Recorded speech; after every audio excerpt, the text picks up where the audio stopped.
He was thrown away like a mistake. Too weak, too fragile, left to die under the burning desert sun. But fate had other plans.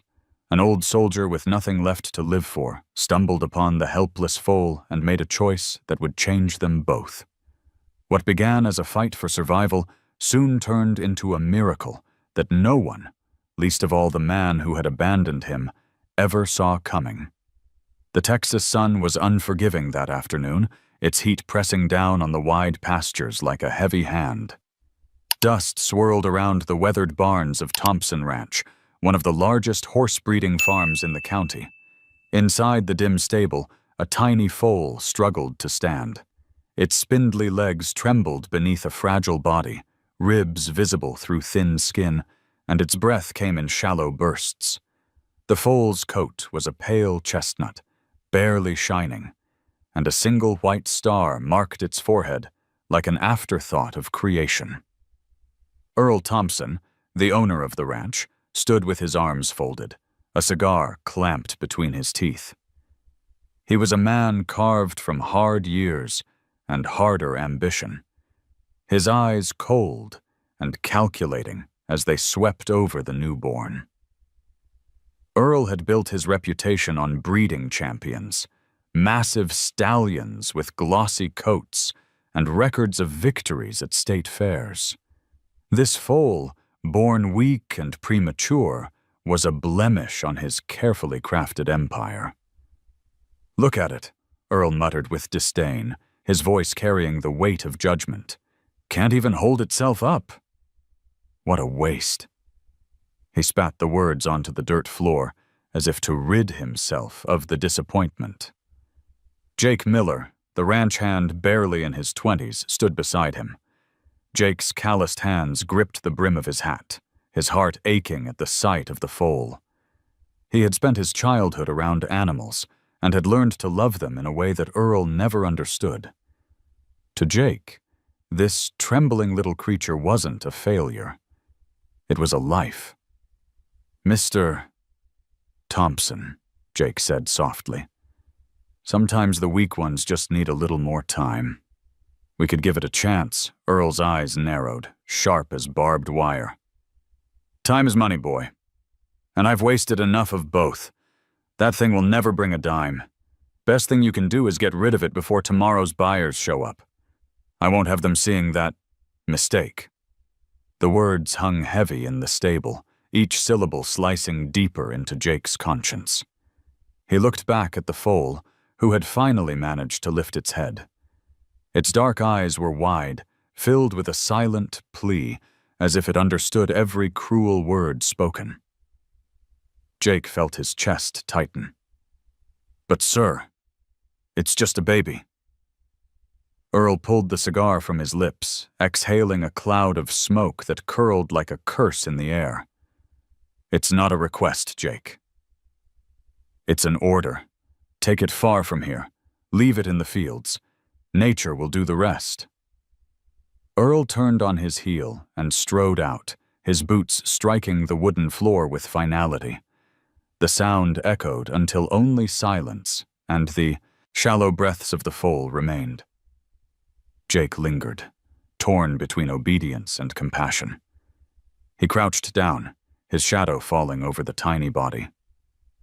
The foal nickered weakly, the sound barely more than a whisper. Jake reached out, brushing his rough hand against its soft muzzle. "You don't deserve this," he whispered, his throat tightening. "But I don't have a choice." As the sun began to sink, painting the sky in streaks of orange and crimson, Jake led the foal out of the stable with a makeshift rope around its fragile neck. Each step seemed to cost the little creature everything, its hooves dragging in the dirt. Jake's heart broke with every stumble, but Earl's command rang in his ears louder than his own conscience. They walked past the endless pastures of healthy, strong horses, creatures that Earl prized, their muscles rippling, their heads held high. The foal turned its head toward them, as if sensing it would never belong among them. Jake swallowed hard, forcing his eyes forward. By the time they reached the far edge of the ranch, the land had changed. The lush fields gave way to scrub and dust, to the dry breath of the desert. Coyotes howled in the distance, their cries haunting the twilight. Jake's steps faltered. He loosened the rope, his chest heavy with shame. "This is as far as I can take you," he murmured, his voice cracking. He bent low, pressing his forehead to the foal's. "I'm sorry." The foal's eyes, wide and innocent, searched his face as though asking why. Jake's stomach twisted. He straightened, pulling the rope free, and clapped his hands sharply. "Go on!" he shouted, trying to force the creature to move. But the foal stayed, trembling, its legs shaking. Desperation clawed at Jake. He picked up a small stone and tossed it near the foal's hooves, not to hurt, but to scare. The foal flinched, ears flattening, and staggered a few steps away before stopping again. Jake's breath caught. He picked up another rock, this one heavier, and hurled it farther. "Go!" he cried, his voice breaking. At last, the foal turned, stumbling toward the horizon, its silhouette shrinking against the dying light. Jake stood rooted, watching until the fragile figure disappeared into the folds of dusk.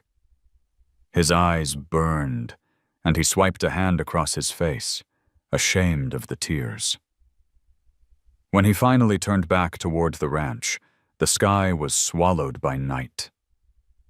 Behind him, the little foal was alone in the vast desert, its faint cries lost to the wind. The night wrapped itself around Jake as he walked back to the ranch, his boots crunching against the dry earth. But behind him, in the vast emptiness of the desert's edge, the little foal had been left to face the world alone. The sky stretched wide, littered with stars that shimmered faintly over the barren landscape. Coyotes called in the distance, their cries carried on the wind, a haunting reminder of the dangers that lurked beyond human reach. The foal staggered, its fragile legs trembling with every step, each movement more a struggle for survival than progress. The land was merciless. Sagebrush scraped against the foal's thin legs as it wandered, searching for something, anything, to ease its thirst. Its small, chestnut body seemed too delicate for the rugged land, ribs showing sharply against its skin. Every so often, it would pause, head hanging low, breath shallow. The single white star on its forehead glowed faintly under the moonlight, as if the night itself refused to let it disappear completely. By dawn, the heat returned with a vengeance. The desert floor shimmered, the air itself quivering in waves of heat. The foal's tongue swelled in its mouth, lips cracked, but no water could be found.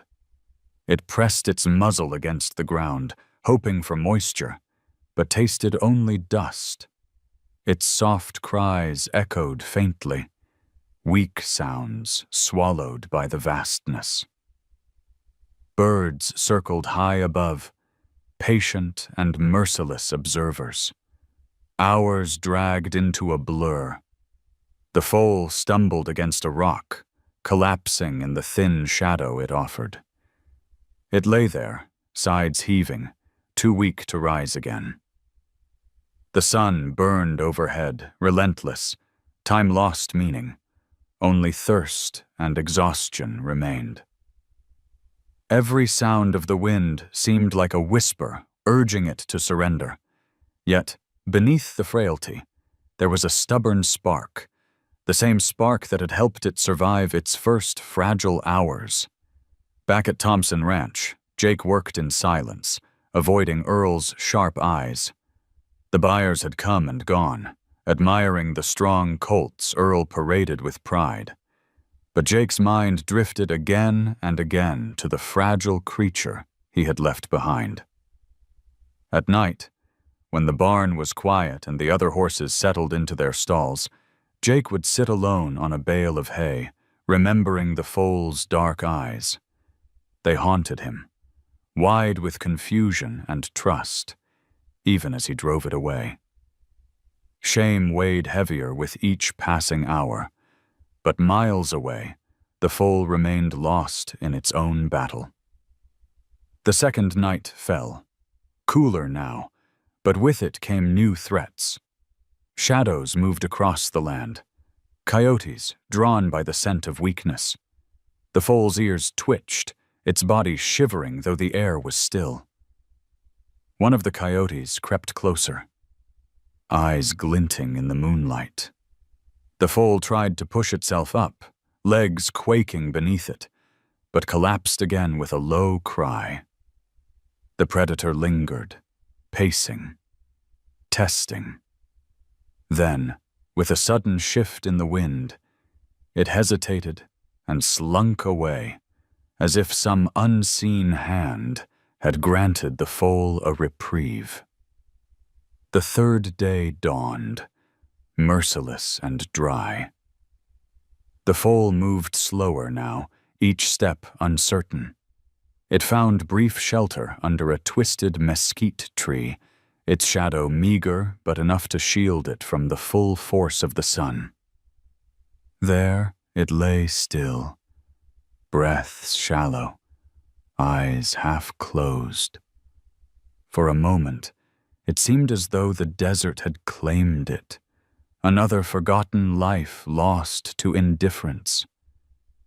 And yet, the white star on its forehead caught the first sliver of moonlight as dusk approached, shining faintly in the dimming sky. It was the smallest sign of resilience, a quiet refusal to disappear. The foal remained, clinging to life as though waiting for something, or someone who might still care. The night stretched on, still and silent, the desert vast and merciless. But fate had already begun to stir, guiding the steps of a man who carried his own scars, a man whose path would soon cross with the abandoned creatures. The foal, barely breathing, had no way of knowing that the road ahead would not only test its strength, but also awaken a miracle neither man nor beast could have foreseen. Henry Walker rose with the dawn, as he always did. His small farmhouse sat on the edge of New Mexico's dry plains, a place where silence stretched farther than the horizon. The years had carved deep lines into his weathered face, and his body carried the stiffness of old wounds, souvenirs from a war long past. His days were simple now, tending a modest garden, feeding his mule, patching fences that always seemed to give way to the relentless wind. Yet beneath the routine lay an emptiness that no chore could fill. He had once had a family, a wife who loved his stubborn nature, and a son who had inherited her gentle smile. Both gone now, one to illness, one to the battlefield. Henry lived on, a survivor in a world that had taken too much from him. That morning, the air was heavy with dust, the sky cloudless and wide. Henry loaded a sack of grain onto his mule and started toward the small town a few miles away. He traveled slowly, leaning heavily on his walking stick, his joints aching from the miles he'd walked in his life. He had learned to endure pain quietly. It was as much a companion to him as the loneliness. On his way back, as the sun climbed higher, Henry spotted something unusual along the stretch of desert road. At first, it seemed like just another lifeless shape lying beneath a scraggly mesquite tree, the kind of sight common in lands where water was scarce and the strong outlasted the weak. He might have passed it by, just another casualty of the desert's cruelty. But something tugged at him, a faint movement, a flicker of life. Henry pulled the mule to a stop, squinting against the harsh light. He stepped down with effort, boots sinking into the hot dust. As he drew closer, the shape resolved into a small chestnut foal, its body gaunt and trembling, its breath uneven and shallow. The animal's head lay against the ground, but its eyes fluttered open at his shadow, revealing dark orbs clouded with exhaustion, but not yet extinguished. "Lord Almighty," Henry whispered, his voice cracking. "Who would leave a creature like this out here?" He knelt with difficulty, his knees protesting. His calloused hand reached out to the foal's neck, feeling the faint, uneven pulse beneath its fragile skin. The animal quivered weakly, as though the touch itself was both comfort and burden. Henry's throat tightened. He had seen many forms of abandonment in his life, soldiers left behind, families broken apart, but the sight of this helpless creature struck a chord too deep to ignore. The foal made a sound, not quite a cry, more like a sigh slipping through cracked lips. Its forehead bore a small, white marking, a star-shaped patch that glowed faintly in the fading light of day. Henry stared at it, transfixed. "A little star," he murmured. "Or maybe just plain luck." He hesitated, then gave the foal a name aloud. "Lucky. That's what I'll call you." For a moment, Henry sat still, his heart wrestling with reason. He had little enough for himself, just a patch of land, a mule, and the bare necessities that kept him alive. Taking on a weak, half-dead foal made no sense. It would be work, sacrifice, and perhaps heartbreak when the animal failed to survive. But as he looked into its eyes, something stirred inside him, something he thought had died with his family. The need to protect, to care, to not let another soul slip away unloved. Henry sighed deeply, then reached for the canteen at his belt. He tipped a few drops of water onto his fingers and pressed them against the foal's parched lips. At first, nothing happened. Then, with a faint reflex, the animal's tongue flicked, and it swallowed. Henry smiled through the sting in his eyes. "That's it, little one. Don't give up on me yet." He looked back at his mule, who shifted impatiently under the weight of the grain sack. "You won't like this, old girl," Henry muttered, "but we've got a new passenger." With slow, deliberate movements, Henry gathered the frail foal in his arms. The weight was barely more than that of a large dog, but his old bones screamed in protest.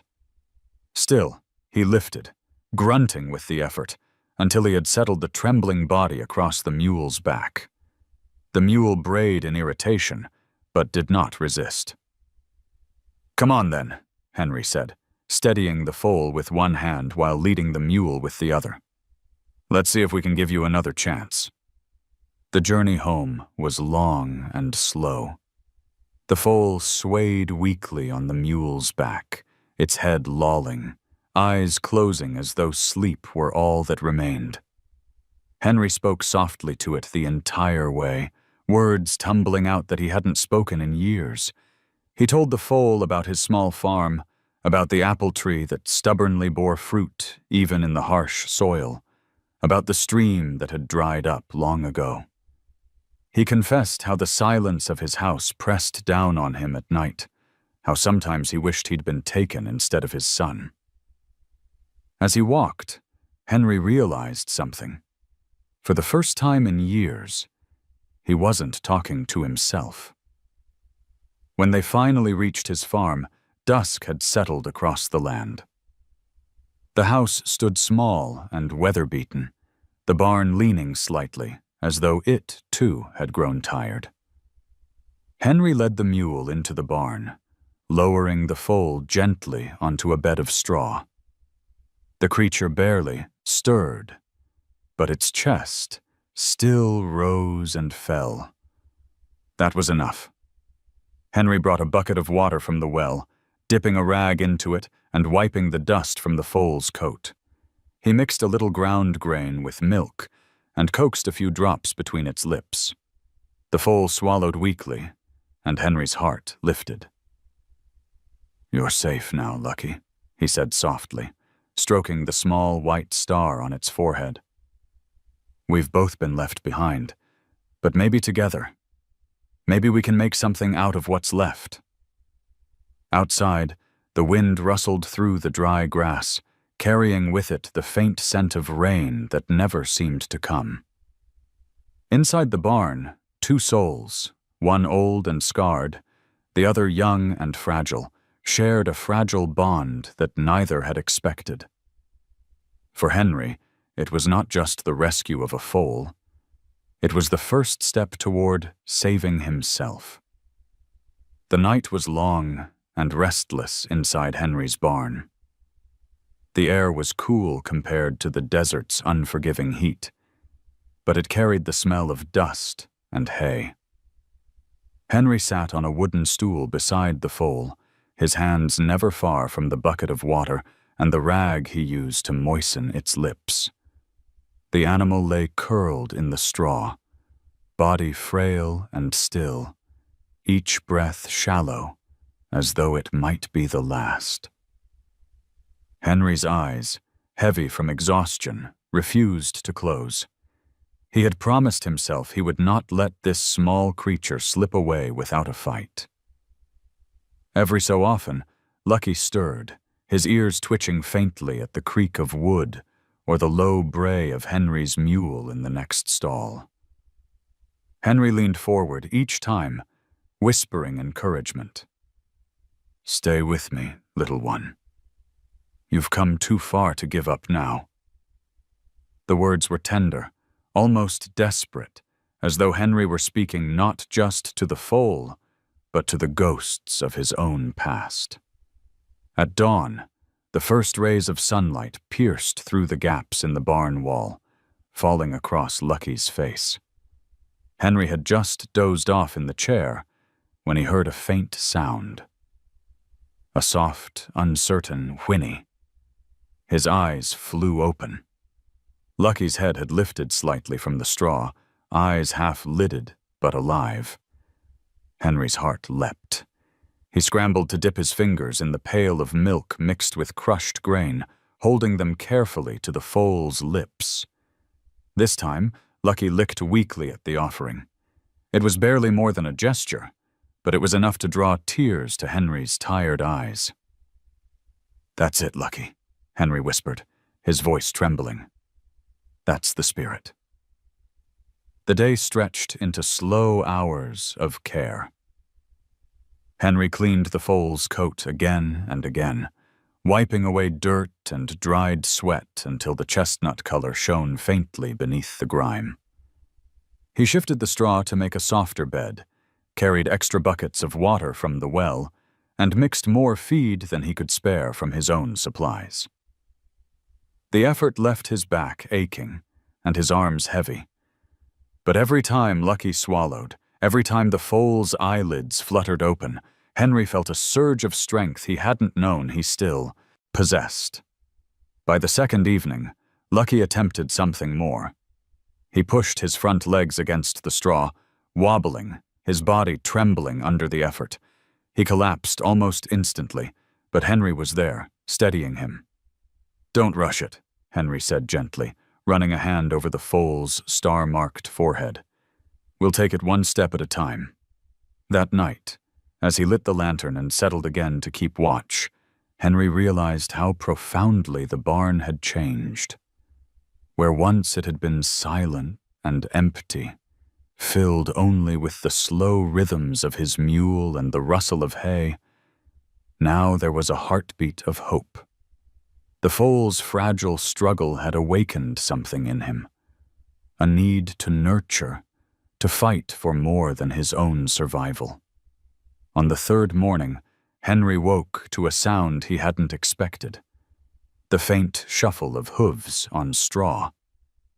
Lucky was standing, unsteady and swaying, but upright. His legs quaked under his weight, yet his head lifted proudly, ears flicking at the morning sounds. Henry froze, afraid that moving would break the spell.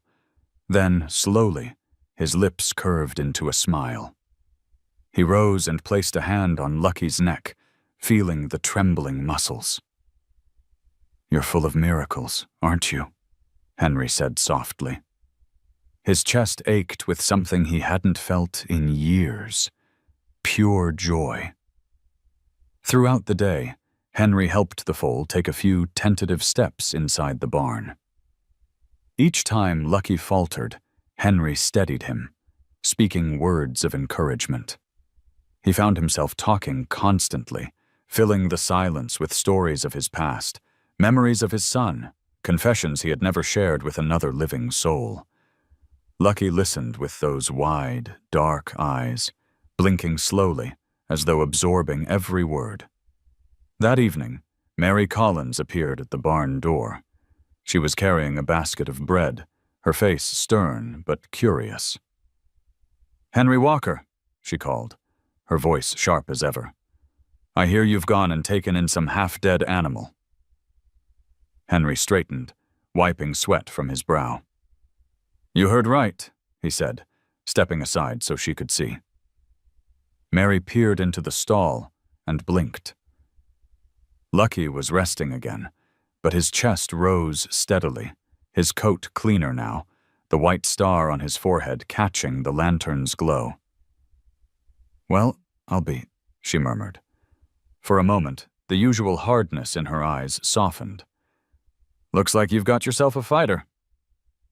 Henry nodded, his throat thick with unspoken pride.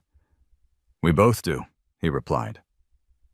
Mary shook her head, muttering something about Henry being stubborn, but she left the bread behind as she walked away. Henry watched her go, then turned back to Lucky with a quiet smile. As night fell once more, Henry settled into his chair, the foal breathing steadily beside him. The barn was filled with a peace he hadn't known in decades. For the first time since he had buried his son, Henry felt that maybe life still had something worth holding on to. The small miracle lying in the straw was proof enough. The morning sun poured across the dry fields, gilding the edges of Henry's worn fence line. The barn doors creaked open, and Henry stepped out with a bucket of water balanced in his hands. His back ached from nights spent half sleeping in a chair, but the sound of faint hooves shifting in the straw behind him was worth every pain. Lucky was alive, and for Henry, that was enough to keep going. Word had begun to spread through the small town a few miles away. Henry Walker, the old war veteran who lived like a hermit, had taken in a dying foal. Curiosity traveled fast in places where not much else did. And with curiosity came judgment. Mary Collins arrived again that day, her steps brisk and her mouth tight with disapproval.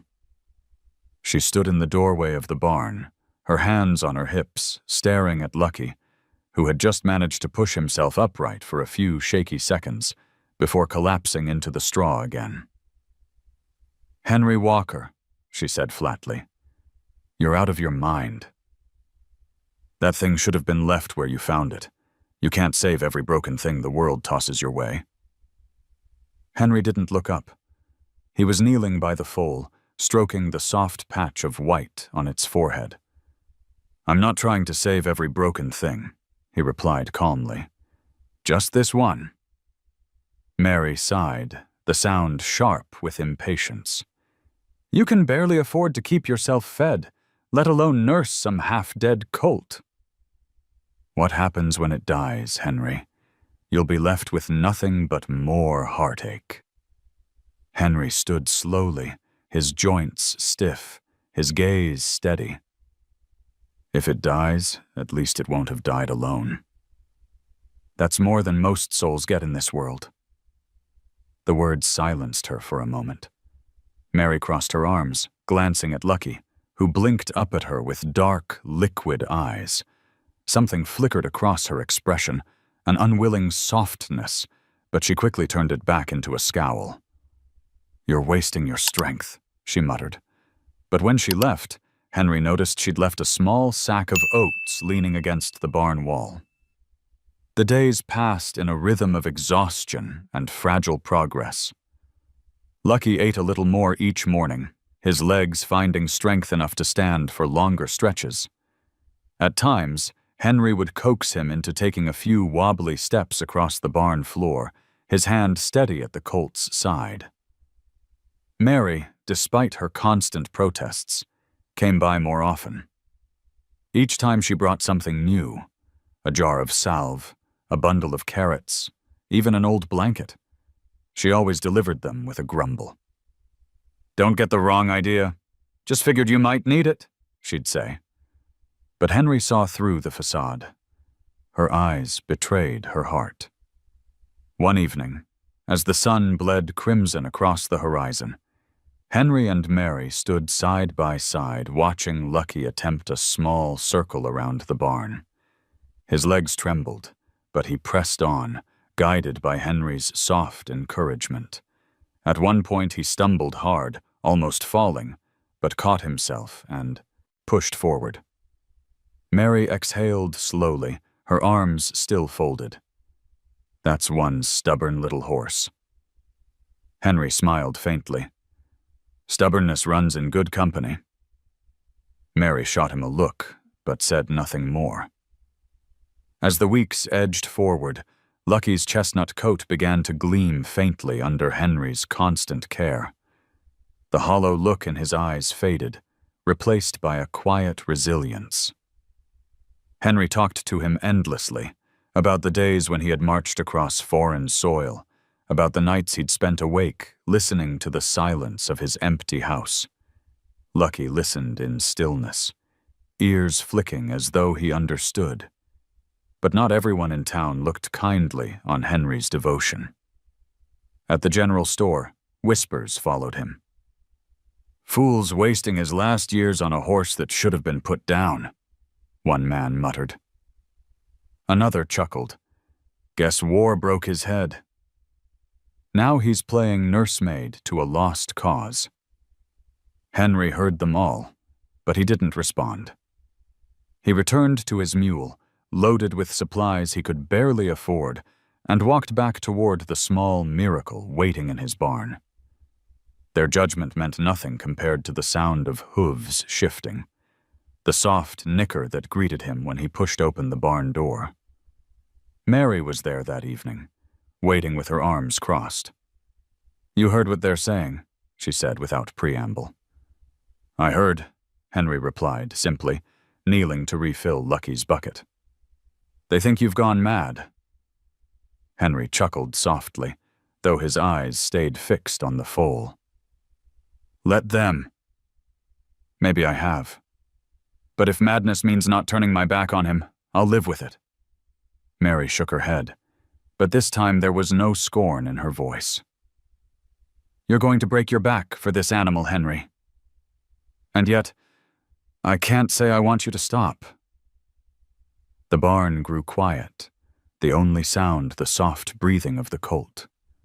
Henry glanced at her, surprised by the admission. She met his gaze briefly, then turned away, cheeks flushed in the dim light. Lucky lay his head back down, his body still frail, but his spirit undeniable. Henry reached out, running a hand along his mane. "We'll prove them wrong, won't we, Lucky?" he whispered. Mary didn't answer, but she didn't leave either. She stood there, lingering, as if she too wanted to believe in something beyond doubt. The desert heat clung stubbornly to the air, even as summer began to wane.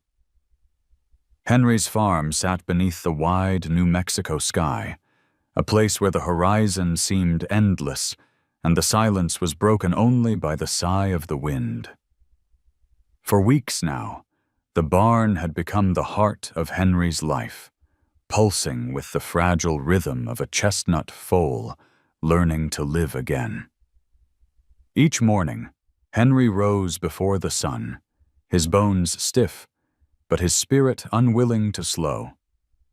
He mixed what little he had into a mash of oats and milk, coaxing Lucky to eat. At first, the foal could only manage a mouthful or two before exhaustion claimed him, but slowly, stubbornly, his appetite grew. By the second week, he lifted his head eagerly when Henry entered with the bucket. By the third, he nickered softly at the sound of Henry's boots approaching the stall. Lucky's body remained thin, his ribs still visible, but the dullness had begun to fade from his eyes. They followed Henry with sharpness now, curious, alive. His legs, once trembling beneath him, carried him a few steps farther each day. Henry kept a steady hand at his side, ready to catch him if he faltered. "One more step, Lucky," he'd say, voice rough but warm. "Just one more." At night, the barn echoed with their quiet companionship. Henry often sat in his chair, lantern light flickering across the foal's small body. He would speak into the stillness. Memories of his son. Confessions he'd never shared with another soul. "I see him in you sometimes," Henry admitted once, his voice breaking. "That same fire, even when you're about to fall." Lucky turned his head then, pressing his muzzle weakly into Henry's arm. It wasn't understanding, not in words, but it was something deeper. Mary visited often, though she pretended each time that it was out of practical concern. She'd bring jars of herbal salves, or sacks of grain she insisted were extra. Her sharp words hadn't softened, but her actions betrayed her heart. Once, when Lucky managed to stand for nearly half an hour, Mary was there. She crossed her arms tightly, muttering, "Still looks too frail?" Yet Henry caught the shine of tears in her eyes before she turned away. There were setbacks, too. Some nights Lucky shivered with fever, sweat dampening his coat despite the dry air. Henry stayed by his side, wiping his body with a damp cloth, whispering encouragement through clenched teeth. "Stay with me, boy. Don't you quit now." He fought the fear that each labored breath might be the last, but each morning brought renewal. Lucky would open his eyes, weary but alive, and Henry would let out a sigh that was half relief, half prayer. The town's gossip hadn't faded. At the feed store, Henry overheard men shaking their heads. "He's wasting his time," one said. "That colt's nothing but a burden." But Henry no longer carried their judgment with him. He returned home each evening to the barn, where Lucky's slow progress was proof enough that hope was not wasted. One particularly hot afternoon, Henry opened the barn doors wide to let in a breeze. Lucky stepped cautiously onto the packed earth outside, blinking against the bright sun. His legs wobbled at first, but then he took a few tentative strides into the open air. Henry walked beside him, his heart swelling at the sight. "That's it," he said softly. "Feel the sun, feel the ground. This is your world now." The foal stopped, lifting his head toward the horizon as if testing the wide, empty expanse. For a moment, Henry saw more than survival in his stance. He saw the shadow of the horse. Lucky might become strong, fast, unbroken by the cruelty of his beginnings. That night, Henry lay in bed for the first time in weeks instead of the barn. He could still hear the faint shuffle of hooves, the soft sound of breathing drifting through the open window. For the first time in years, he felt something stir in his chest that was more than pain. It was hope. But hope was fragile, and Henry knew it. The desert was unforgiving, and life had taught him that nothing was guaranteed. Still, as he drifted into sleep, he held on to the image of Lucky lifting his head to the horizon, as though daring the world to try and break him again. In those days of survival, both man and foal learned something vital. Broken does not mean finished. Autumn swept over the desert with a gentler hand than summer, but the land still wore its scars. Dust coated the fence rails and clung to Henry's boots as he trudged toward the barn at first light. Inside, Lucky was already awake, ears flicking, his head lifting with alertness that had once seemed impossible. The foal had grown taller in the weeks since Henry first carried him home. His legs, though still thin, no longer buckled beneath him with every attempt to stand. He could walk now, stumbling, awkward, but walking. Henry leaned against the stall door, his chest swelling with quiet pride. "Look at you," he said softly, voice raspy with sleep. "Stronger every day." He opened the gate and guided Lucky outside. The colt hesitated for a moment at the threshold of the barn, nostrils flaring at the crisp morning air, then stepped forward. His hooves met the packed earth with new confidence. The sun rose behind him, catching the white star on his forehead and making it gleam. Henry led him toward the pasture, letting him explore. Lucky lowered his head, sniffing at tufts of brittle grass, then lifted it sharply when a bird burst from a nearby bush. His legs tensed, muscles unsteady but eager. For the first time, Henry saw a spark of energy in him that was more than survival. It was the beginnings of spirit. Mary arrived just as Lucky took his first tentative trot across the yard. She stopped at the fence, basket of vegetables in her arms, her eyes widening. "Well, I'll be," she muttered. The colt stumbled once, nearly falling, but caught himself and pressed on, circling back toward Henry with an awkward but determined gait. Henry grinned, unable to hide the joy spilling from him. "Told you he's tougher than he looks." Mary rolled her eyes, but the smile tugging at the corners of her mouth betrayed her. "Still scrawny," she said, setting the basket down.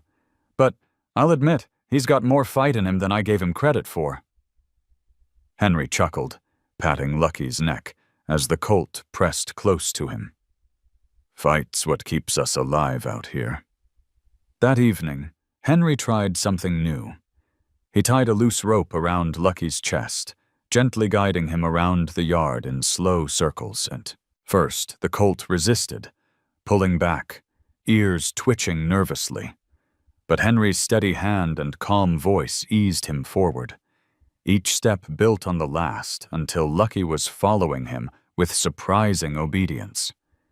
"You see," Henry said, stroking his mane, "you're learning, just like any soldier." The comparison stirred old memories, marches across fields of dust, young men stumbling under the weight of packs, Henry's own voice urging them on. He swallowed hard, pushing the ghosts away. This training was different. This wasn't about war or survival against enemies. It was about giving Lucky the tools to stand tall in a world that had tried to discard him. Over the next weeks, Lucky's strength grew rapidly. He ventured farther into the pasture, sometimes breaking into short bursts of clumsy speed. The sight made Henry's heart pound. He kept a close watch, ready to intervene, but each time Lucky recovered on his own, determination blazing in his eyes. One late afternoon, a dust storm swept suddenly across the plains.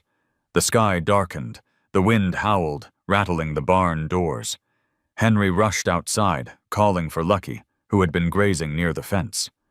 The colt bolted in panic, his small body cutting across the swirling dust.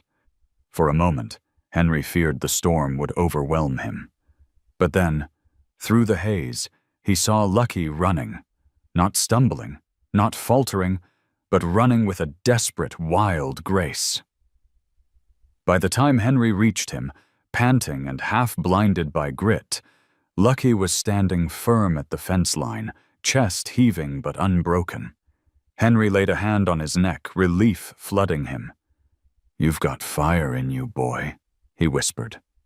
"More than I ever dreamed." When the storm passed, the yard lay cloaked in silence, dust settling like a veil. Henry led Lucky back into the barn, brushing the grit from his coat.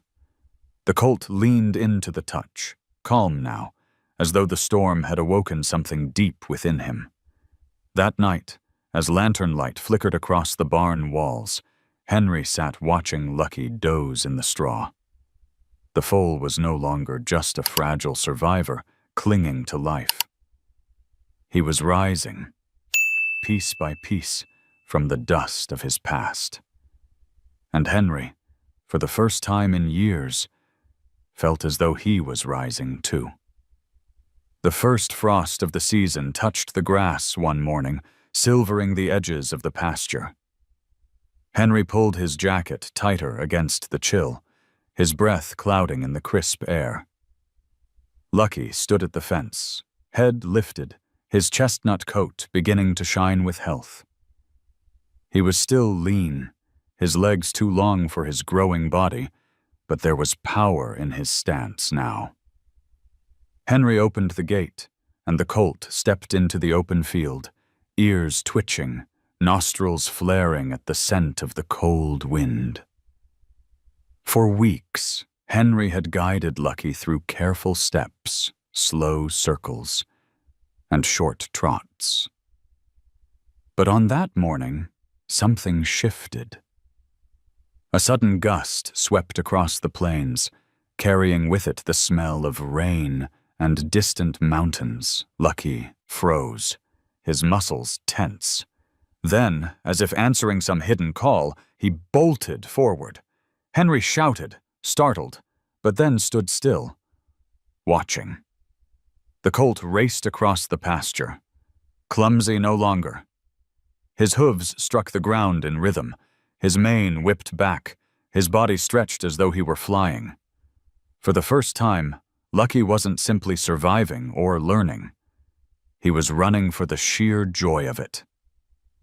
The sight brought Henry to his knees in the cold grass.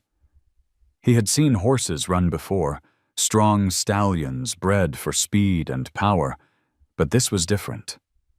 Lucky wasn't polished, wasn't trained like the champions he had once watched at county fairs, but he carried something else. Wildness. Freedom, the raw spirit of survival turned into strength. Henry's throat tightened, and tears blurred his vision. "Run, Lucky," he whispered. "Show the world what you've got." Lucky circled back, slowing near the fence, chest heaving, eyes alight. He nickered at Henry, who laughed through his tears. "You think you're something special, don't you?" Henry said, wiping his face with his sleeve. "Well, you're not wrong." That evening, Mary stopped by with a loaf of cornbread wrapped in a towel. Henry waved her toward the pasture. "You should have seen him today," he said, his voice bubbling with excitement. "Ran like the wind itself." Mary leaned against the fence, watching Lucky graze. She raised an eyebrow. "Still looks skinny to me." Henry chuckled, shaking his head. "You'll see.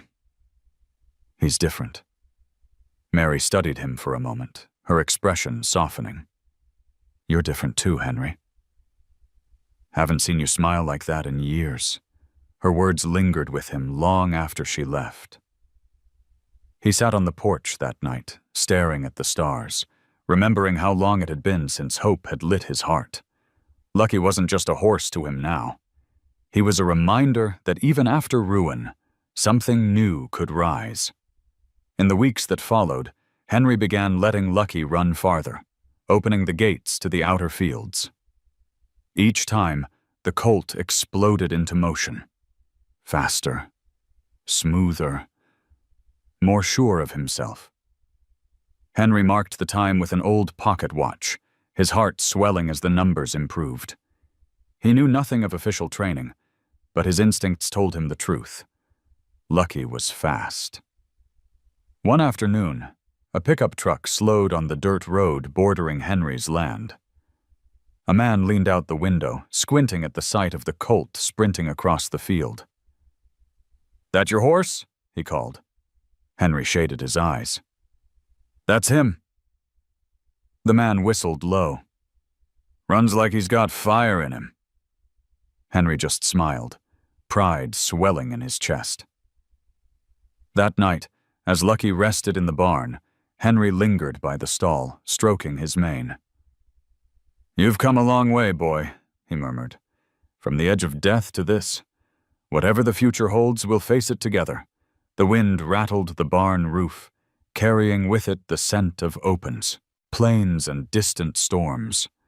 Lucky lifted his head, ears pricked, as if he too was listening to something beyond the walls. Henry felt it then, deep in his bones. This was only the beginning. The town of Albuquerque came alive each summer with the county fair, a tradition that drew ranchers, families, and curious travelers from miles around. Bright banners fluttered above the dusty main street, the smell of fried food and hay mingling with the sound of fiddles and laughter. For Henry, the fair had always been something he watched from the edges, a reminder of the community he had withdrawn from long ago. But this year was different. This year, he had Lucky. Mary had been the first to suggest it. She stood in Henry's kitchen, arms crossed, her sharp eyes fixed on him as he tried to brush off the idea. "You've spent months nursing that horse back from death," she said. "People ought to see what you've done." "And maybe Lucky deserves to be seen." Henry shook his head. "He's not ready for crowds. He's barely ready for a pasture." But Mary didn't back down. "Sometimes it's not about being ready. Sometimes it's about proving you belong." The words lingered in Henry's mind. He thought of the whispers in town, the way people still looked at him with pity or doubt. Maybe it was time to show them that the colt they'd all dismissed as hopeless was something more. And maybe, deep down, Henry needed to prove it to himself too. On the morning of the fair, Henry loaded Lucky into a borrowed trailer, his hands shaking with nerves. The colt shifted restlessly, ears flicking at the strange confinement, but Henry kept a hand on his neck, murmuring calm words. "Easy, boy. We'll get through this." When they arrived, the fairgrounds buzzed with energy. Children ran between booths, cotton candy in their hands, while ranchers paraded their finest livestock for ribbons and trophies. The horse arena was crowded, filled with sleek, polished animals gleaming under the sun. Compared to them, Lucky looked out of place. Still lean, his coat healthy but unremarkable beside the glossy sheen of the others. As Henry led him toward the entry gate, he heard the laughter. "That's Walker's colt? Looks like he's half-starved." Another voice chimed in. "Old man's lost his mind. That horse won't last a mile." Henry's jaw tightened, but he kept walking. He felt Lucky tense beside him, the colt's ears swiveling nervously at the noise and chaos. Henry stopped, crouched slightly, and placed a hand on the star-shaped marking on Lucky's forehead. "Ignore them, Lucky. You've already beaten worse odds." The first event was a simple timed run around the small track, meant to test agility more than speed. Lucky pawed at the ground, uncertain, as the announcer called their names. Henry had no riding tack fancy enough for show, just a plain bridle and a lead rope. But when the gate opened, Lucky surged forward. The crowd fell quiet. The colt's strides were awkward at first, his long legs fumbling on the packed dirt. A few people chuckled. But then something shifted. Lucky found his rhythm. His body stretched, his strides lengthened, and suddenly he was moving with fluid grace. Dust kicked up behind him as he rounded the final turn, Henry's heart hammering with every beat of hooves. By the time Lucky crossed the line, the laughter had stopped. The clock showed a time that wasn't the fastest of the day, but it was faster than anyone had expected from the colt they had mocked. A murmur ran through the crowd. Henry rubbed Lucky's neck, pride swelling in his chest. "You did it, boy." "You showed them?" "Throughout the day," Lucky continued to surprise. In small exhibitions, obstacle runs, short sprints, he showed not only speed but an uncanny determination, refusing to quit even when he stumbled. By the afternoon, whispers had shifted. "That's the colt walker found in the desert? Looks like he's got real fire." Mary stood at the edge of the arena, arms crossed, but smiling openly now. When Henry walked past with Lucky, she said quietly, "Told you. He belongs here." But not everyone was impressed. Earl Thompson had arrived at the fair with his own horses, sleek thoroughbreds that drew admiration wherever they went. He spotted Lucky from across the arena, his eyes narrowing. For a moment, confusion flickered across his face, then recognition. He leaned toward another rancher, muttering, "That colt, I've seen him before." Henry caught the look, but ignored it, leading Lucky back toward the trailer as the sun dipped low. He had come to prove something, and he had. Yet in the back of his mind, he felt a shadow stirring, a sense that this was only the beginning of a larger fight. That night, as the fair wound down and the lights dimmed, Henry stood by Lucky's stall, stroking his mane. "You did good, boy," he said softly. "Better than I ever dreamed." Lucky pressed his muzzle into Henry's chest, eyes soft, as though he knew. Outside, the wind swept across the plains, carrying with it both promise and warning. The fair had ended, but the whispers lingered long after Henry and Lucky returned to their quiet farm. In town, people still spoke of the chestnut colt who had surprised everyone, the half-starved foal that ran with unexpected fire.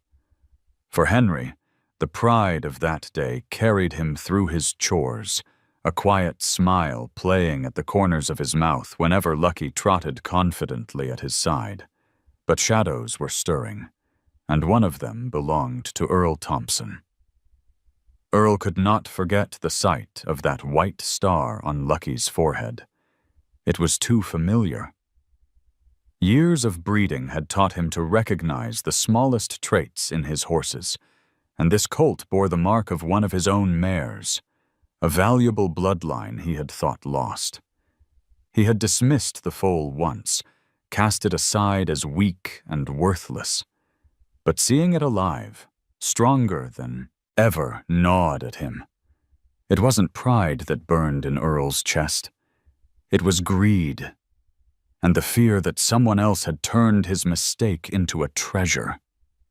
Jake Miller, the ranch hand who had carried out Earl's order to abandon the foal months earlier, had also been at the fair. He had stood in the crowd, his stomach twisting as he recognized the colt he had left in the desert. He didn't cheer with the others when Lucky ran. Instead, guilt welled inside him, heavier than it had ever been. That night, he sat alone in his bunkhouse, replaying the foal's eyes in his memory, the same eyes that had haunted him ever since. At Henry's farm, life settled into a new rhythm. Lucky's training continued, the colt stronger each day, his stride smoother, his speed undeniable. Henry timed him with his pocket watch on a stretch of field he had marked with stones. Each run was faster, each pause filled with the sound of Henry's ragged laughter, disbelief mixing with pride. Mary often watched from the fence. Her skepticism melted into quiet admiration. She teased Henry less now, though she still shook her head. "You're making that horse into something dangerous," she warned one evening. "People will notice." Henry shrugged. "Let them. I don't hide what I'm proud of." But one afternoon, as Lucky sprinted across the field, Henry caught sight of a truck parked on the road. The window rolled down, and Earl Thompson's face stared back, his expression unreadable. Their eyes met for a long, heavy moment. Then Earl drove away without a word. Henry stood frozen, unease prickling through him. He hadn't seen Earl in years, and he knew the man's reputation well. What he wanted, he claimed, no matter the cost. That night, as he rubbed Lucky's coat, he whispered, "You're mine, boy. No one's taking you away." Meanwhile, Jake made his way into town, restless with guilt. He drank in silence at the saloon, avoiding conversation, until finally the words burst from him. "I left that colt to die," he muttered to no one in particular. A few heads turned, but most ignored him. He buried his face in his hands. He wanted to find Henry, to confess, to make it right. But fear of Earl's wrath kept him tethered. Back on the ranch, Earl spoke to his foreman with venom. "That old fool Walker has my horse. I want him back. That bloodline is mine, and I'll prove it." He lit a cigar, the flame flaring in the darkness. He thinks he saved some stray. But the law will say otherwise. The tension grew like a storm cloud. Henry could feel it in the quiet moments, the way Lucky pricked his ears toward the road, as though sensing eyes watching from afar. Mary noticed it too. "You've stirred something, Henry," she said softly one night. "And I don't think Earl Thompson's the kind of man to let it go." Henry looked at Lucky, the colt, who had risen from death to run like the wind, and set his jaw. "Let him try," he said. "We'll face whatever comes." The ghost of the past had returned, and it was hungry. The knock came just after sunrise, sharp and commanding. Henry had been in the barn brushing Lucky's coat, the rhythmic strokes soothing both horse and man. When the sound echoed again, louder this time, Henry frowned and stepped outside. At his gate stood two men in uniform, their truck idling in the dirt road. Behind them, leaning against the hood with a cigar in hand, was Earl Thompson. "Mr. Walker," one of the deputies called, unfolding a document. "We've been asked to serve you with a notice. This horse," he gestured toward the barn where Lucky stamped uneasily, "is claimed property of Mr. Thompson here. Until the matter is settled, he's filed with the county to have ownership reviewed." Henry's stomach twisted, anger bubbling hot in his chest. "Claimed property?" he growled. "That horse was abandoned. I found him half dead in the desert. If I hadn't stepped in, there wouldn't be anything left to claim." Earl stepped forward, smoke curling from the corner of his mouth. "Doesn't matter how you spin it, Walker. He's the son of one of my best mares. I've got papers to prove it. That colt's mine." Henry clenched his fists, every instinct screaming to throw the man off his land, but the deputy's presence held him back. He turned instead to Lucky, who had pressed his head against the stall door, eyes wide with unease. "He belongs here," Henry said quietly, though his voice shook with fury. The deputies left the papers and drove off with Earl trailing behind, but the weight of their visit hung heavy over the farm. Mary arrived later that morning to find Henry pacing outside the barn, the notice crumpled in his hand. "They're trying to take him," he said, his voice raw. "Thompson wants the law to do what he couldn't, steal him back." Mary scanned the paper, her brow furrowed. He's got money and connections, Henry. Men like that usually get their way. Henry shook his head fiercely. Not this time. Not with lucky word spread quickly through the small town. Some sympathized with Henry, remembering how he had nursed the foal back from the brink. Others muttered that Earl was within his rights if the horse truly came from his stock. The gossip grew louder when Earl began showing Lucky's supposed lineage papers at the feed store and saloon. Jake heard the talk, too. He sat in the corner of the saloon, his drink untouched, guilt tearing him apart.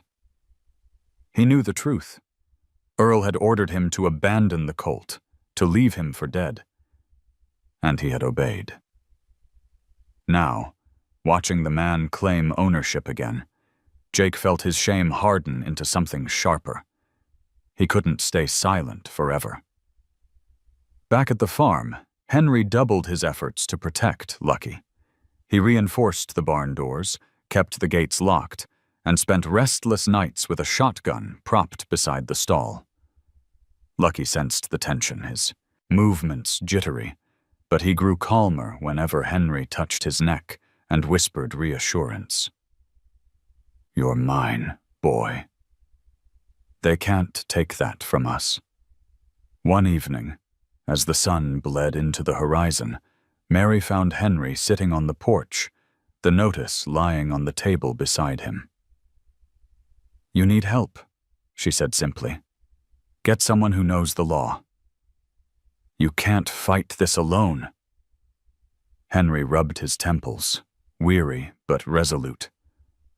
"I'll find someone. But even if I stand in front of a judge, all I've got is my word against his papers." Mary's gaze softened. "Then maybe it's not just your word you need." At that same hour, Jake paced in his bunkhouse, torment eating at him. He remembered the foal's eyes the day he left him in the desert. He remembered Henry's face at the fair, glowing with pride, and he remembered Earl's cruel laugh when he called the colt worthless. Jake clenched his fists. The truth was a burden only he could lift, and it might be the only chance Henry had. The law had been set in motion, but the heart of the fight was just beginning. For Henry and Lucky, survival was no longer about food or shelter. It was about holding on to the bond they had built in defiance of greed and power. And in the distance, the lines were being drawn, ready for a battle where not even the law could guarantee justice. The courthouse in town smelled of paper, dust, and old wood polished by decades of footsteps. Henry had not set foot inside for years, not since his discharge hearings after the war, and now the weight of it pressed down on him again. He sat at a worn oak table, his weathered hands folded tightly, while across from him Earl Thompson lounged in an expensive suit, his lawyer whispering confidently at his side. Lucky wasn't there. The deputies had agreed the horse could stay on Henry's farm until judgment was passed, but Henry felt his absence keenly, as if part of him had been left behind. The proceedings were brief, too brief for Henry's liking. Earl's lawyer presented papers, breeding records, lineage documents, proof that Lucky had been foaled on Thompson's ranch. The judge, a gray-haired man with a reputation for sticking to the letter of the law, listened with impassive eyes. When Henry's turn came, he rose slowly, his voice rough with emotion as he spoke. "That horse was abandoned," Henry said, "left to die in the desert. I found him starving, broken, barely breathing. I didn't just feed him. I gave him my strength, my time, my care. Without me, there wouldn't be a horse for you to claim." The courtroom murmured, some nodding in agreement, others frowning. The judge lifted a hand for silence. "Do you have evidence of this abandonment, mister?" "Walker? Witnesses?" Henry's throat tightened. He had no papers, no photographs, nothing but his word, and the living proof of Lucky himself. "All I have is the truth," he said, his voice breaking. Earl's lawyer smirked, shuffling his papers. "The truth is in the documents, Your Honor. This horse belongs to Mr. Thompson. That Mr. Walker chose to harbor him changes nothing." The gavel struck once, silencing the room. The judge announced a recess before delivering his decision, but Henry could read the direction of the tide. Without more, the law leaned toward Earl. He walked out into the sunlight, shoulders heavy, the edges of his vision dimmed with despair. Mary caught up to him on the courthouse steps. "You need someone else to stand with you," she said firmly. "Someone who knows what happened that night." Henry shook his head. "There is no one." Thompson made sure of it. But he was wrong. In the shadows of the saloon that same night, Jake sat hunched over a drink, listening to the gossip. The trial had stirred the town, and word was spreading that Earl would likely win. Jake's stomach twisted with guilt. He remembered the day Earl had ordered him to take the foal away, remembered the pleading eyes of the colt as he tossed the rope aside and forced himself to walk away. He could almost feel those eyes burning into him still. His hands trembled as he pressed the glass to his lips. Enough was enough.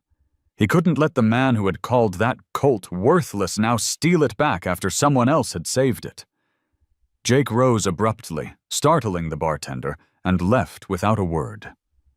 The next morning, as Henry prepared for another weary day, he heard footsteps crunching on the gravel outside his porch.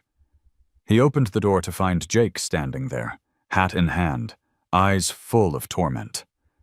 For a long moment, neither spoke. Then Jake swallowed hard. "It was me," he said, his voice barely above a whisper. "I was the one who left him out there." Thompson ordered it. I obeyed. Henry stared, stunned. Anger flared hot inside him, but it was drowned by the sudden surge of hope. Here, at last, was the witness he needed. "Will you tell that to the judge?" he asked. Jake's eyes burned with shame. "If it means putting things right, yes. I can't carry it any longer." The day of the final hearing came. The courthouse was packed, the townsfolk eager for a spectacle. Earl swaggered in, confident, while Henry sat stiffly, his weathered hands clenched. Then Jake stepped forward, his boots loud against the wooden floor. Gasps rippled through the crowd as he took the stand. "I worked for Mr. Thompson," Jake began. His voice shook, but he pressed on. "When that foal was born small and weak, he told me to take it out and get rid of it. He called it worthless, a waste of good breeding. I did as he said. I left it in the desert to die. That man abandoned the horse, Your Honor. The only reason it's alive is because Mr. Walker saved it." The silence that followed was heavy, broken only by the scratching of the judge's pen. Earl's lawyer leapt up, objecting furiously, but the damage had been done. The truth had entered the room, and it clung to the air like smoke. Henry's eyes met Jake's across the room. For the first time in months, he felt the weight lift from his chest. He wasn't alone anymore. The fight for Lucky's soul had begun in the desert, but now it had found its way into the heart of the law. And for the first time, Henry dared to believe they might win. The courthouse was filled to bursting when the final hearing began.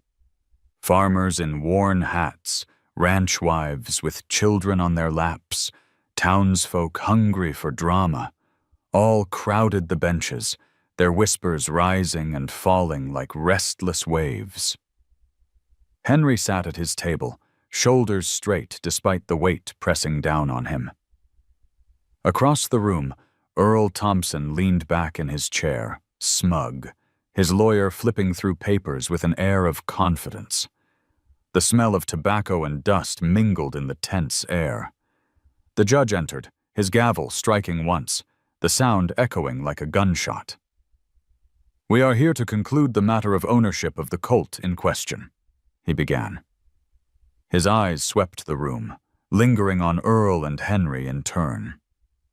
Earl's lawyer rose first, delivering a polished speech. He presented lineage documents again, painted Earl as a respected breeder, and cast Henry as a misguided old man clinging to something that wasn't his. The words rolled smoothly, practiced, designed to impress. When he finished, Earl smirked and tipped his hat to the gallery as if victory were already his. Then came Henry's turn. He stood slowly, every bone aching, but his voice was steady. "This horse was left to die," he said, his words simple, unadorned. "I found him starving and broken. I gave him food, water, and care. He survived because I refused to turn away. If you take him now, you aren't rewarding breeding. You're rewarding cruelty." The crowd shifted uneasily. Some nodded in agreement, others looked doubtful, their eyes sliding toward the judge, who scribbled notes impassively. Henry's heart pounded. He feared his words alone would not be enough. Then Jake stepped forward. The young man looked pale but resolute as he took the stand. His confession spilled into the silence. How Earl had ordered him to abandon the foal, how he had obeyed, how he had lived with the shame ever since. His voice shook, but he didn't falter. "That colt wasn't just neglected," Jake said, his eyes burning. "He was thrown away. If Mr. Walker hadn't found him, he'd be bones in the desert right now." Gasps rippled through the courtroom. Mary, seated in the gallery, pressed a hand to her lips. Earl's face darkened with fury, his lawyer scrambling to discredit Jake. "This is nothing but revenge from a disgruntled former employee," he barked. But Jake stood his ground. "I don't want revenge," he said quietly. "I just want the truth known." The judge leaned back, his eyes heavy with thought. The silence stretched unbearably long before he spoke again. "The law is clear on property," he said, his tone grave. "But the law also recognizes intent. To deliberately abandon an animal to die is to forfeit responsibility, if not formally, then in spirit." His gaze shifted to Earl. "You may have bred that colt, Mr. Thompson, but you cast him aside. Mr. Walker saved him. This court cannot in good conscience return him to the man who deemed him worthless." The gavel struck once more. "Ownership is hereby awarded to Mr. Henry Walker." For a moment, the room erupted in sound, cheers, applause, angry shouts. But Henry heard nothing. His knees weakened, relief flooding through him like water after a drought. He sat heavily, his hands trembling. Across the aisle, Earl's face twisted in rage, his cigar snapping between his teeth. Lucky was waiting at the farm when Henry returned, head lifting the moment he heard his footsteps. Henry wrapped his arms around the colt's neck, burying his face in the warm coat. "You're home, boy," he whispered, tears soaking into Lucky's mane. "No one can take you now." But even in the joy of victory, Henry felt the lingering weight of Earl's glare in the courtroom. This wasn't over, not yet. Greed like his didn't vanish with a judge's ruling. Henry knew another reckoning was coming, one that wouldn't be fought with words or papers. Still, as the evening sun stretched long shadows across the barnyard, Henry allowed himself a moment of peace. Lucky pressed his muzzle against his chest, and for the first time in years, Henry believed that justice, real justice, had found him. The weeks after the trial should have been peaceful, but tension lingered like a storm cloud over Henry's farm. Earl Thompson had lost in the courtroom, but he was not the kind of man to accept defeat quietly. Rumors drifted through town. Earl was planning to enter one of his prized stallions into the upcoming state race, determined to prove his superiority. He wanted to show the world that his horses still reigned supreme, while Henry's rescued stray would fade into obscurity. Henry ignored the gossip at first. He focused on his daily rhythm, feeding Lucky, brushing his coat until it gleamed, watching him stretch his legs across the pasture with a speed that made Henry's heart leap. But beneath the pride, a gnawing unease remained. Earl's shadow was never far. One afternoon, Jake arrived at the farm, his hat pulled low. He hadn't been back since the trial, but his voice was steady now, freer somehow. "Earl's set on bringing you down," he warned. "He'll use that race to humiliate you. He's already telling folks your colt won't stand a chance against his bloodlines." Henry leaned on the fence, watching Lucky canter gracefully across the field. "I don't care about races," he said. "I just care about him." Jake shook his head. "It's not about the race, Henry. It's about making a point. If Lucky runs and wins, it'll silence Earl in a way no judge ever could." Mary, who had come by, with fresh bread, overheard the conversation. She crossed her arms and gave Henry a hard look. "He's right. You can't hide out here forever. That colt was born to run. And maybe, just maybe, you were meant to show him the way." Henry bristled at the thought. He was no trainer, no competitor. His war-scarred body ached after even the simplest chores. But when he looked at Lucky, standing tall with the wind in his mane, he saw the truth. The horse wasn't just surviving anymore. He was waiting for a chance to prove himself. The decision weighed on Henry in the nights that followed. He lay awake, listening to the creak of the barn, remembering the first days when Lucky had been nothing but skin and bone. He thought of the fair, the courtroom, the countless moments when the colt had defied every expectation. At dawn, he rose with his answer. Training began quietly, without announcement.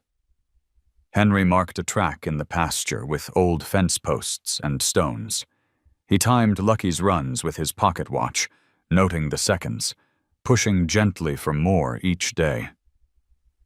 Jake helped, bringing what little he knew from his time on Earl's ranch. Mary, too, though she pretended to be uninterested, often stood at the fence line, offering sharp observations. "He favors his left leg," she remarked one morning. "Work it out before the big day, or Earl will use it against you." Lucky responded with a fire Henry hadn't seen before.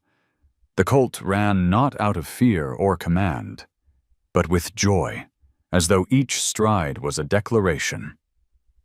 "I am alive, and I will not be broken." His muscles filled out, his coat gleamed, and his eyes shone with confidence. The day of the state race arrived with clear skies and a restless crowd. Trucks and trailers lined the grounds, banners flapping in the breeze. Earl stood near the paddock, his stallion gleaming like polished obsidian, a living monument to wealth and breeding. His smirk widened when he saw Henry leading Lucky through the gate. "So the old fool's really going through with it," Earl sneered.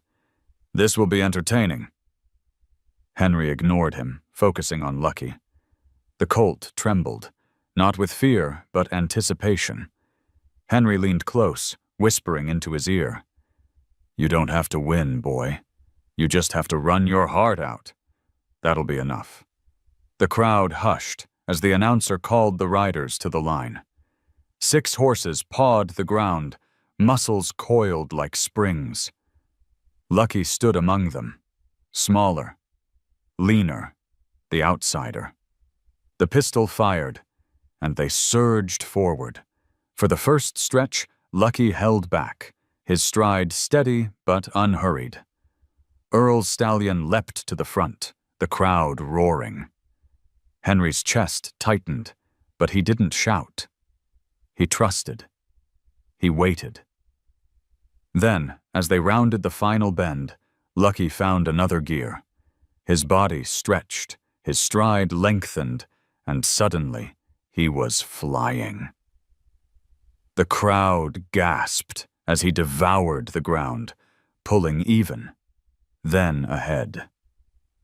The white star on his forehead blazed under the sun as, though guiding him forward, he crossed the finish line a length ahead, his chest heaving, ears pricked. Silence held for a heartbeat before the stands erupted in thunderous applause. Henry stumbled forward, tears streaming freely. Lucky pressed his muzzle into his chest, and the old man laughed through his sobs. Earl stood frozen, his face twisted with disbelief and rage. The race hadn't just been about speed, it had been about heart. And Lucky's heart had carried the day. Henry stroked the colt's mane, whispering, "You chose your path, boy. And I chose mine. Together, we proved them wrong." It wasn't the victory itself that mattered. It was the choice to stand, to run, to fight not with law or money, but with heart. And in that choice, Henry and Lucky had found freedom. The days after the race felt like a dream Henry never wanted to wake from. Everywhere he went, people spoke of the chestnut colt with the white star who had outrun Earl Thompson's prized stallion. At the feed store, men slapped Henry on the back, offering congratulations. In town, children pointed and whispered, "That's Lucky's man." For the first time in decades, Henry was no longer just the old soldier who lived on the edge of the desert. He was the man who had saved a horse no one believed in, and together, they had made history. But back at the farm, the noise of the world faded. Henry sat on the porch in the cool evening, watching Lucky graze in the pasture. The colt's coat gleamed like polished copper under the setting sun, muscles rippling with strength that seemed impossible compared to the frail creature he had once carried home on his mule. Each stride Lucky took across the field was a reminder of what they had endured together. Mary joined him often now, bringing pies or jars of preserves, though she pretended it was only to check on the horse. She would sit beside Henry, her sharp tongue softened by the sight of Lucky tossing his mane, running for the sheer joy of it. "You know," she said one night, "he's changed you as much as you've changed him." Henry smiled, his eyes never leaving the colt. "Maybe he gave me back what I thought I'd lost." Jake visited too, quieter than Mary, but no less loyal. The guilt that had once weighed him down seemed lighter now. He spent hours helping mend fences, cleaning the barn, and sometimes just standing near Lucky, who had forgiven him in ways no words could express. The horse would press his muzzle gently against Jake's shoulder, as if to say the past no longer mattered. But not all shadows had vanished. Earl Thompson remained bitter, his pride shattered by the trial and the race. He no longer spoke openly in town, but Henry knew men like him did not let go easily. One afternoon, Mary voiced what they all felt. "He'll try again, Henry." Maybe not in the courts or on the track, but men like Earl, they find other ways. Henry nodded slowly. I know. But Lucky isn't his to break anymore. He made his choice. It was true. For all the races and trials, the most powerful moment had not been crossing a finish line. It had been the countless times Lucky had pressed his head against Henry's chest, choosing him, again and again. One evening, as the desert wind carried the scent of rain, Henry opened the pasture gate and let Lucky run. The colt thundered across the open land, faster than ever, mane streaming behind him like a banner of fire. Henry watched, his heart swelling until it hurt, and Mary whispered, almost to herself, "It's like watching a miracle." And perhaps it was. Not just the miracle of a half-dead foal growing into a champion, but of a broken man finding purpose again. Together, they had stitched 2 lives back into wholeness, man and horse, each saving the other. As the sun dipped below the horizon, painting the sky in hues of gold and crimson, Henry leaned against the fence, tears slipping down his weathered cheeks. Lucky slowed, circling back, and trotted to him, pressing his forehead gently against Henry's chest. "You're my miracle," Henry whispered, voice trembling. "Not because you run fast, not because you beat him, but because you gave me back my heart." The desert stretched endlessly around them, harsh and unforgiving. Yet within that vastness stood 2 souls who had defied it. The old soldier and the abandoned foal, bound by a choice that had rewritten both their destinies. And in the quiet of that evening, as the wind settled and the stars began to rise, it was clear. Miracles don't always come in the way you expect. Sometimes they arrive on trembling legs with a fragile heart that refuses to stop beating. Sometimes they arrive in the form of a horse called Lucky. And that was the miracle of Lucky, the foal who was left to die, but chose love over everything else. If this story touched your heart, drop a simple one in the comments to let me know you're here. Don't forget to subscribe so you won't miss the next emotional story of hope, courage, and the unbreakable bond between humans and animals. The next tale might move you even more.